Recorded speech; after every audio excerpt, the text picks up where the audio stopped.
Hello, I'm Robin Tauck, and welcome to my series of conversations with travel leaders as travel reemerges and we build forward better. This series is a special one for me as it brings together leaders that I admire greatly and those that have contributed so much to our industry during the devastating pandemic that we have found ourselves in the global economy. As the chairman of Tourism Cares, I feel it's important to convene and listen to travel leaders from all sectors. Tourism Cares is the #1 nonprofit in the travel industry focused on sustainability and focused on the differences we can make, meaningful impact to the social and environmental action plans that we all must undertake, uniting under the United Nations Sustainable Development Goals.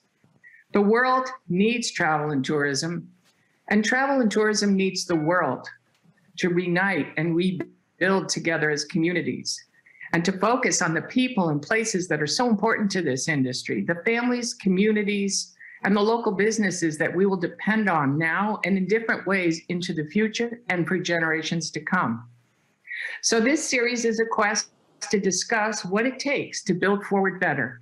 And I'm delighted today to welcome two leaders from our media, two respected and trusted leaders who have their own perspectives on the global travel industry and who have kept us all connected with statistics of our industry during these devastating and challenging times. They are both great travelers themselves. They have been out there both during the pandemic and the reemergence, and they have good and important statistics to share with us today on what's important in their roles. So welcome James Shillinglaw, the travel editor of Insider Travel Report, and Arnie Weissmann, editor-in-chief of Travel Weekly. Welcome to you both. Yeah, thank you, Robin. So Arnie and James, I thought by just asking, what's been your role of the travel trade press during the pandemic? What have you found as longtime leaders in the media is different this year and in this year to come? Arnie? Well, it's been very interesting year. You know, it's funny. One of the things that I think attracted me to travel was that there's actually a novelty-seeking gene that's been identified in when they've done the human genome, and I was pretty sure I had that. And the pandemic was certainly a novel experience.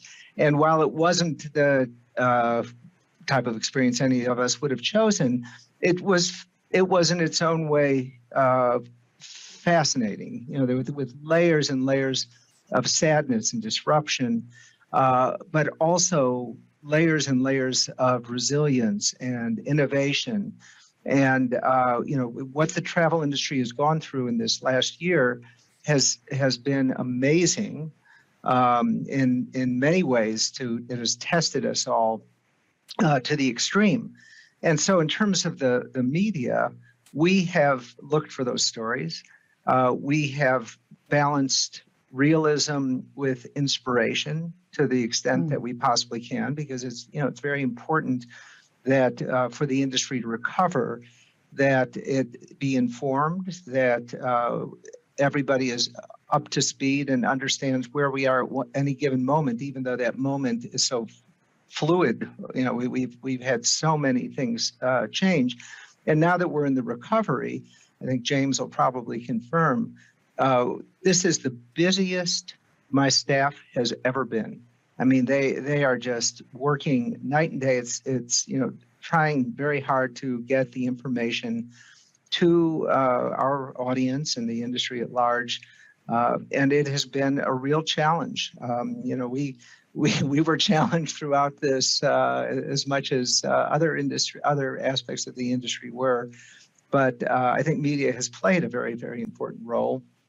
Very important role. Yeah, and just balancing that realism, what's really going on, being candid, but also focusing where we can on the inspiration. And I would certainly agree with everything Arnie said. It's also been, we always thought, there would be a pause where we could contemplate and kind of restructure. But I found it to be, again, the busiest time I've ever had. I wouldn't say it's the most lucrative time I've ever had, but it definitely was. We increased the amount of editorial we produced. We increased the number of videos we did with industry executives around. We wanted to let our audience of travel advisors know what was going on, what they could and couldn't do. And then personally, I was out there traveling as much as I could in a responsible way to try to, tell people you could travel during the pandemic and where you could go. I did get COVID, as both of you know. It wasn't really due to travel, but and I wrote about it. I said this is a serious disease, and we have to be careful. But the answer was it doesn't mean you can't travel at all. And as we emerge, hopefully we're emerging. We just, as Arnie said, we're ramping up coverage even more to tell people how they can responsibly travel in the future. Yeah, thank you very much. And let me just take this opportunity to thank both of you on behalf of everybody I know in travel who literally are glued to your daily, weekly, all the news that you provide to us. It has been a lifesaver for us and for our industry. So we know you're working really hard. And I don't know if you ever have the chance to hear the thanks from everybody, but I hope our audiences will join me in truly giving you great thanks. You've been in this industry a long time. In terms of travel out there, the leaders that you interview, the perspective of travel advisors, this is a tough question, but I'd like to ask you, for the future, what do you see as changing in new and better ways of travel, in the ways that we might not go back to the old ways? I'll leave it wide open to anything you see: technology, health and safety, maybe less over tourism. Is there anything in particular you're out there, you see, you hear, you listen? Well, I would say, first of all, as travel emerges, and we thought it was exclusive, but sustainability is a big topic, even bigger than it was before, considering it's strange to talk about over-tourism in these days. But I think the industry will respond, and this, of course, is a major function of tourism cares, that industry will evolve in a much more sustainable fashion. There definitely will be much more focus on health and safety concerns. We have to get our travelers confident that they can travel. We have to get travel advisors more confident that they can book their clients safely. I think all of those things will happen. But again, I do think, I used to think, well, the sustainability, we're focused on survivability right now for the past year. But I think people are actually coming back from every conference I've gone to, and Arnie's been at a lot of the same ones when we were down at the World Travel and Tourism Council. We're looking at social issues now, diversity, sustainability. These were topics at the World Travel and Tourism Council that Rob and you were also attended. And I'm hopeful that the momentum won't shift away from that, and that will emerge even stronger focused on these areas. Yeah, absolutely. I mean, there's some other things that are kind of interesting. I think there was at the beginning, this desire to get back to normal. In reality, there's normal changes, incrementally year by year. 2019 wasn't like 2018, and we never think about going back in those sorts of ways. So looking forward, one thing that I think is really interesting, and it has to do kind of with the way all of our psychology has changed. So everyone's life was disrupted. Everybody found that they were doing things that they hadn't imagined doing because other routes were cut off. And that's changed us, I think, in ways that we found there's more than one thing that we may have been in a groove and it was fine and everything was moving along wonderfully, and then suddenly we were in another groove, and we found that we could adapt, that we all lost maybe even a little bit of fear of change as a result of this, because we all underwent so much change during this time. And one of the things that I observed was that there is, as an example, people the work-life balance has changed profoundly. What people expect out of their work environment, the remote work has become quite a big thing, and is in fact the statistics you see about how many people are looking for a new job and changing a job, and that's one reason, is people who are saying you got to come back in the office. They're going, no, I don't, and they're looking at other things. But that also is impacting service. Some of the frankly lower paid service workers are finding, I don't want to go back and be a housekeeper again. And so that's creating some impacts. I think they're ultimately short term, but you saw that Hilton, is only going to have housekeeping on every fifth day in their brands that aren't luxury brands. And I had kind of an interesting thing happen. I was last week in the Azores Islands, and I basically wanted to rent a bicycle. And it turned out that, nobody was really willing to put in that extra effort that was required. There was a ground handler who was trying to do it for me. They were like, you know what, I'm just spending time with my family. I don't want to kind of have to fuss with it. Interesting. Europe has always been a bit more that way in terms of the work-life balance, leaning towards life. And I think you're going to see that extending quite a bit. And I think that's going to have an impact on service, not just housekeeping, but on what people expect. It's no longer going to be, you can get what you want at any price. People aren't going to necessarily want to do what you want to do at any These are both of your comments are significant as to what may change for the future, and we need to be prepared for this, and may not go back to the ways we worked before or the ways our businesses work together. I was interested in your comments, James, too, and I want to reflect again, have you reflect, if you would, on the role of media, the travel, trade, press, media, on sustainability and traveling responsibility and the needs of our planet. We have great sectors out there, airlines, cruise lines, destinations, tour operators are doing their utmost to pivot and to change for less impact on our planet. And this is going to be only more and more important. As you look ahead, maybe 2 or 3 years from what you're reporting on today, or how you feel that's being responded to, or what we could do as an industry to unite together and move forward better.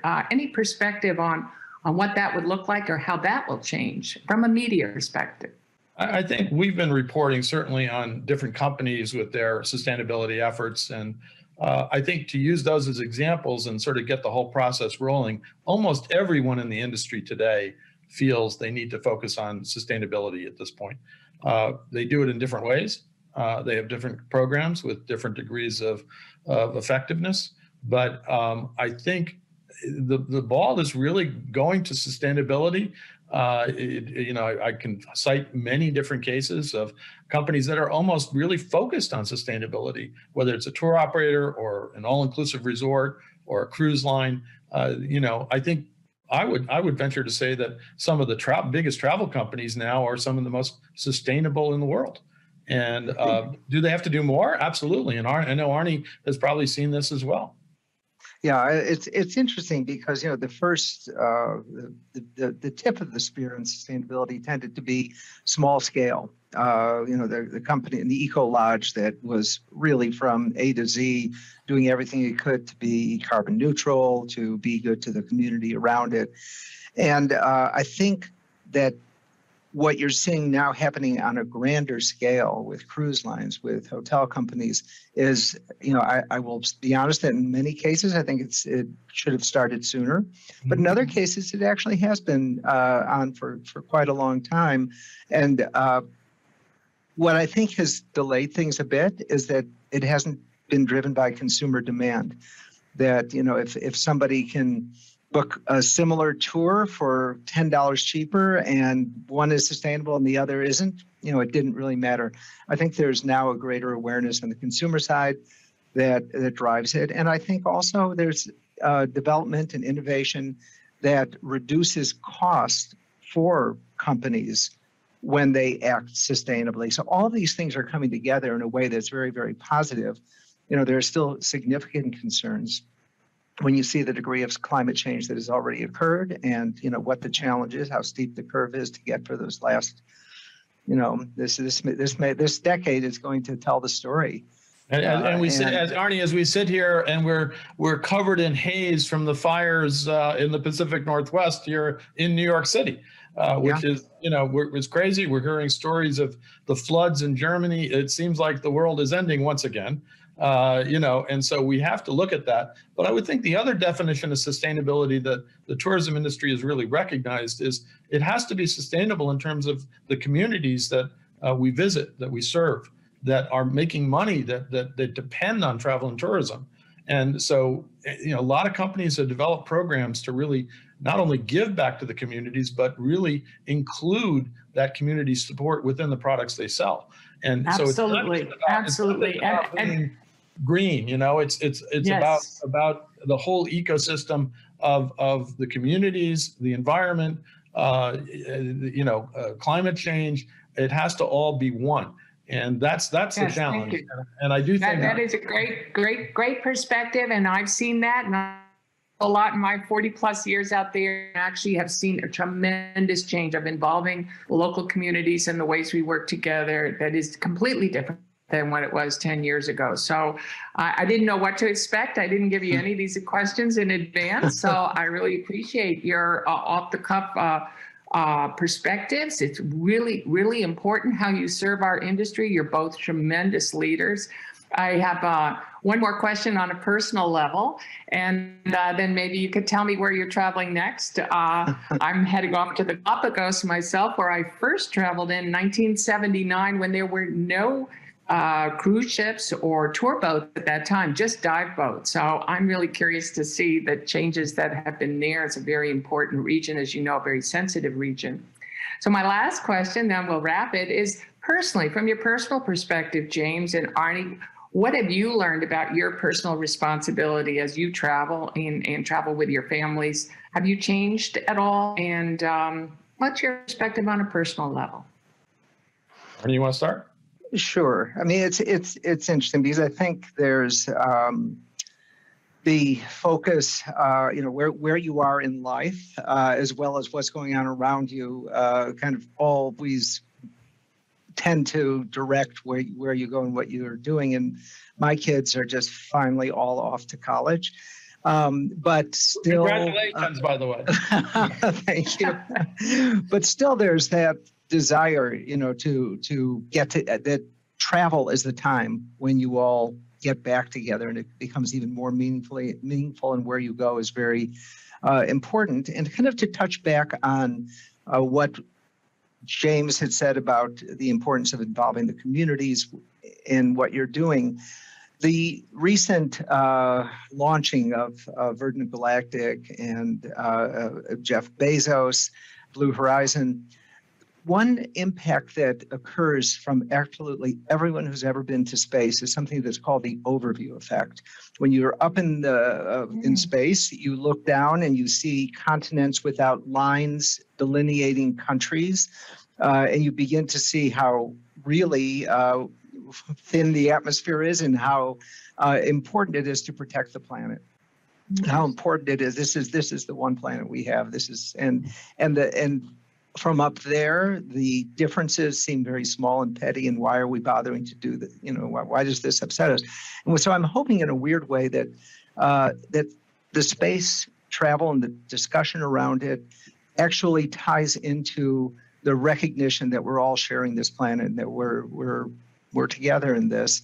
And it's something that I think can have a very positive impact on everyone's lives and specifically in travel too. James, you've been out more than anybody I know, I think. So. Well, part of my role is to get out there and support, to tell people you can travel. You have to be responsible about it. So yeah, I've been to Mexico, I've been to Croatia, I've been on cruises, which obviously we're seeing the restart of cruising now, which, if there is a better way to travel right now, I don't know what it is, because boy, the protocols you have to go through on a cruise are, you are in a bubble, you'll be fine. And as people still remember almost a year and a half ago when we had the incidents in cruise lines out in Asia, and that's what they remember. And it's something we have to overcome, because cruising, and not everybody likes cruising, not everybody likes cruising a certain way, is really one of the best forms of travel you can do. Yeah, is it going to get you into a place where then maybe you'll come back and you'll see the Greek islands? Like right now, I just got off a Greek island cruise, and now I want to go back and stay in different Greek islands all around everywhere. There's some amazing places. So I think to be a leader, to show that you can get out to our travel advisors, to our travelers, and say, you can still travel during this. We're emerging every day. We're bombarded by messages about COVID, and sometimes it's difficult to discern what's real and what's not. There are definitely precautions. I'm vaccinated. Most of everyone I know is vaccinated, and that's clearly the way to go. And yet we still have a lot of people who are worried about it, are objecting to it. I don't understand it, but you just have to keep talking to them and say, look, this is the way you got to do. If you want to travel, probably vaccinated is the way. And you had asked about where my next trip is. I think Arnie's got a similar trip, but I'll be going off on a brand new expedition cruise ship next week. And this is one of the categories which is very involved in sustainability and exploring the world that we may not see very much longer if we don't somehow stop things. The expedition cruise market has really exploded in the last few years, and it's one that I'm fascinated with. And it seems like every other day somebody's launching a new expedition cruise line. Yeah. And yes, it is. And I absolutely love small ship cruising myself, and I think the combination of what can happen on land and small ship cruising is something we've done for many years, and certainly all sectors are back and reemerging. I want to thank you both so much for coming together for this quick conversation and interview. You're both so appreciated, admired, and respected by the entire travel industry.